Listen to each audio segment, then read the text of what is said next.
Vamos lá, graças e paz pessoal, aqui quem fala é o professor Ney. Hoje é o segundo vídeo da série onde eu falo a respeito dos evangelhos, certo? No vídeo anterior eu falei a respeito dos evangelhos como abertura do Novo Testamento, explicando que os evangelhos Mateus, Marcos, Lucas e João, eles abrem o Novo Testamento não necessariamente por terem sido os primeiros documentos escritos do Novo Testamento, mas pelo fato do conteúdo que eles apresentam. Ainda que teorias digam que o Evangelho de Mateus pode ter sido, sim, o primeiro documento escrito do Novo Testamento, outras teorias colocam o Evangelho de Marcos como o primeiro documento do Novo Testamento, são especulações, são teorias, pois há teorias que colocam a Epístola de Paulo aos Gálatas, talvez a carta de Paulo aos Tessalonicenses e ainda outras e outras teorias que mais à frente com o tempo a gente estará explicando. Mas enfim, o que eu trouxe no vídeo anterior é o fato de que os 4 evangelhos eles foram assim organizados no cânon do Novo Testamento, composto por 27 livros, pelo conteúdo que eles apresentam. Que nada mais é do que a vida e obra do nosso Senhor Jesus Cristo, onde a partir daí toda a história do Novo Testamento ela se desenrola. Se você observar, por exemplo, o Evangelho de Mateus, ele é o livro perfeito que faz a conexão entre o Antigo e o Novo Testamento. O Evangelho de Mateus ele já começa trazendo a genealogia de Cristo, passando por Abraão, passando por Davi e por tantos outros personagens importantes do Antigo Testamento. Ele também é um evangelho onde ele faz muitas menções a costumes e práticas judaicas, dessa forma fazendo uma ponte perfeita entre o Antigo e o Novo Testamento, certo? Hoje, para o vídeo de hoje, eu pretendo estar trabalhando duas questões. Por que foram escritos e para quem esses evangelhos eles foram escritos. Bem, então para nós compreendermos o porquê os evangelhos foram escritos, temos que ter em mente o seguinte: olhando para a vida e obra do Senhor Jesus Cristo, conforme os próprios evangelhos nos mostram, ele esteve aqui durante seu ministério terreno de aproximadamente 3 anos e meio, onde ele ensinou a respeito do reino de Deus, onde ele praticou milagres, onde ele trouxe uma série de ensinamentos. E os fatos que sucedem à vida dele, ainda relatados pelos evangelhos, nós conhecemos, né? Ele foi crucificado, ele ressuscitou, ele ainda esteve durante um período de tempo com aparições esporádicas para os seus discípulos, até que em um determinado momento ele ascendeu aos céus e comissionou a igreja para que ela fosse e divulgasse a mensagem do evangelho a toda a terra, até os confins da terra. Sendo assim, a mensagem do Senhor Jesus Cristo ela continuou dessa maneira sendo transmitida pelos apóstolos, né, por aqueles que tiveram contato com Cristo, porque é importante termos em mente que outras pessoas também fizeram parte dos discípulos do Senhor Jesus Cristo, não somente os apóstolos, mas outras pessoas também.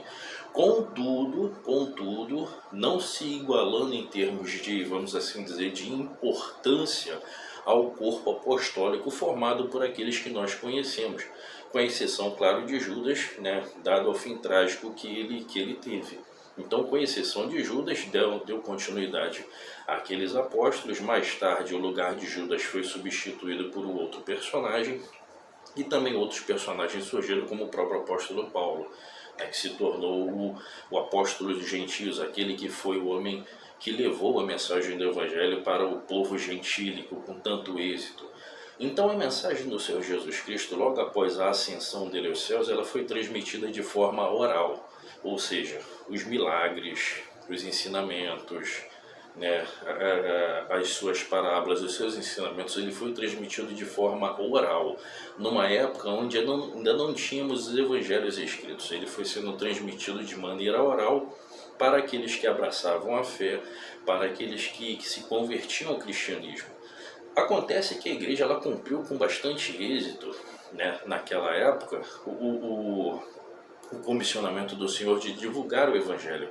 Então o Evangelho foi se tornando cada vez mais difundido, o Evangelho foi se tornando cada vez mais extenso, comunidades começaram a surgir, novas pessoas abraçaram a fé, e essas pessoas tinham cada vez mais necessidade de aprender a respeito das parábolas, dos ensinamentos, do Evangelho, daquilo, dos feitos e ditos do Senhor.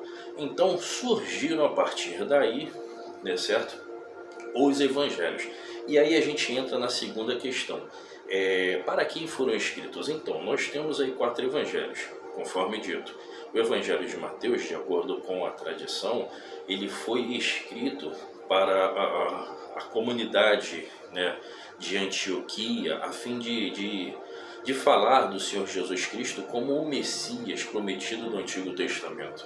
Mateus ele tem por objetivo apresentar Cristo como aquele Messias esperado, aquele Messias que vem cumprir as profecias do Antigo Testamento. Mateus trabalha muito essa questão no seu Evangelho, apresenta Jesus como o cumprimento das profecias messiânicas do Antigo Testamento. Mateus ele escreve para um público mais de características judaicas. Em seguida, o evangelho que nós temos, o evangelho de Marcos, ele já é um evangelho mais dinâmico, mais objetivo, mais concentrado em ações e menos em palavras, pois ele tem como público-alvo um público romano, que era um público cuja característica estava mais interessada em feitos, em ações, em prática. Então, Marcos ele é um evangelho mais curto, mais conciso, mais dinâmico e mais objetivo. Quanto a Lucas, ele escreve endereçado a um personagem, Teófilo, e um fato interessante a respeito de Lucas é que o Evangelho de Lucas e Atos dos Apóstolos são escritos pelo mesmo autor, Lucas, e originalmente faziam parte de um único documento, né? Faziam parte de uma única proposta, alcançar, divulgar os feitos e obras do Senhor para esse personagem Teófilo. Então ele escreve o primeiro tratado que é o Evangelho e logo em seguida ele escreve Atos dos Apóstolos, que foi separado na nossa distribuição, no nosso Novo Testamento, ele foi separado pelo Evangelho de João. Mas ele possui o mesmo autor e o mesmo destinatário. E em seguida nós temos o Evangelho de João, que é um evangelho escrito para, vamos assim dizer, a igreja de um modo universal, para apresentar o Senhor Jesus Cristo para toda a comunidade cristã. E ele traz uma característica completamente diferente do Senhor, porque enquanto os 3 evangelhos, Mateus, Marcos e Lucas, eles têm conteúdos muito similares, narrativas muito parecidas, nós vamos ver isso num outro vídeo que é o chamado Os Evangelhos Sinóticos.